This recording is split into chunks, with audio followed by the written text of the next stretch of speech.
আসসালামু আলাইকুম এভরিওয়ান, আশা করি আপনারা সকলেই ভালো আছেন। ভিউয়ার্স, আজকের পর্বে আমি আবার হাজির হয়েছি আপনার জন্য আরও একটি স্ট্রিট ফুডের ভিডিও নিয়ে। আর তাই তো আজকের পর্বে আমরা কিন্তু চলে এসেছি পুরান ঢাকাতে। এই পুরান ঢাকার অলিগুলিতে বিভিন্ন জায়গায় বিভিন্ন ধরনের মুখরোচক খাবার আইটেম পাওয়া যায়। তারই একটি খাবার আইটেম হলো টাকি মাছের পুরি। আমরা কিন্তু বিভিন্ন সময় বিভিন্ন ধরনের পুরি খেয়েছি, যেমন ডাল পুরি, আলু পুরি কিংবা পুরি, কিন্তু আমরা কখনো টাকি মাছের পুরি খাইনি। আর সেটা খাওয়ার জন্যই আমরা কিন্তু আজকে হাজির হয়েছি পুরান ঢাকাতে।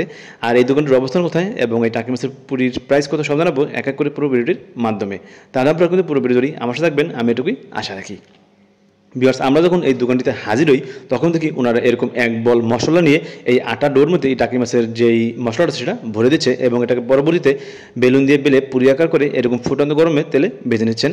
আর এই টাকি মাছের পুরি নেওয়ার জন্য কিন্তু এই এলাকার মানুষ কিন্তু প্রচুর পরিমাণে এখানে ভিড় করে থাকেন এবং ওনারা কিন্তু এক দুই পিস কেউই নেয় না, মিনিমাম ওনারা এখান থেকে টাকি মাছের পুরি 10 পিসের মতো নেয়। আর ওনারা আমাদেরকে বলেছে যে এই টাকি মাছের পুরি খেতে কিন্তু খুবই সুস্বাদু এবং খুবই মজদার।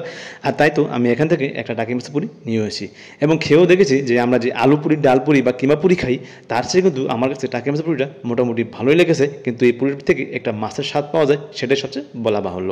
আর তাই তো বলবো, আপনারা অবশ্যই এই দোকানটিতে আসবেন এবং এই টাকি মাছের পুরি খেয়ে দেখবেন। আর আপনাদের কাছে যদি এই টাকি মাছের পুরি ভালো লাগে তাহলে আপনারা অবশ্যই আমাকে কিন্তু সাপোর্ট করবেন। তাহলে চলুন আমি আপনাদের এখন জানিয়ে দিচ্ছি এই দোকানটিতে আসার উপায়। ভিউয়ার্স, আপনারা যদি এই টাকি মাছের পুরি খেতে চান তাহলে কিন্তু আপনাদের অবশ্যই চলে আসতে হবে টিপু সুলতান রোডের জোরপুর লেনে। এখানে আসলে আপনার যে কাউকে বললে হবে যে আমরা টাকি মাছ পুরির দোকানটিতে যাবো, তাহলে আপনাদেরকে সবাই দেখিয়ে দিবে এটি হলো ঠিক টাকি মাছের পুরির দোকান। আর এই টাকি মাছের পুরির প্রাইস হলো অনলি ফর 10 টাকা। আর বলবো অবশ্যই আপনারা এখানে আসবেন, যদি ভালো থাকে তাহলে আমাকে বেশি সাপোর্ট করবেন এবং আমার পাশে থাকবেন। তাহলে ভিউয়ার্স, আপনারা পুরো ভিডিওটি দেখতে থাকুন। আর আপনাদের বলবো, এই পুরান ঢাকাতে আসলে কিন্তু এই টাকি মাছের পুরি শুধু খাবেন না, এর সাথে সাথে কিন্তু আরও বিভিন্ন ধরনের খাবার রয়েছে, সেগুলো একবার জন্য খেয়ে দেখবেন। এই পুরান ঢাকার অলিতে এই ধরনের খাবার পাওয়া যায়। তাহলে আজকে বেশি আর কথা বলবো না, আজকে আমি আপনাদের মাঝখান থেকে এখানেই বিদায় নিচ্ছি। দেখা যাচ্ছে পরবর্তী ভিডিওতে। তাহলে সবাই আপনারা ভালো থাকবেন, সুস্থ থাকবেন, এই দেখো মানে আজকে শেষ করছি। আল্লাহ হাফেজ, বাই বাই, টাটা।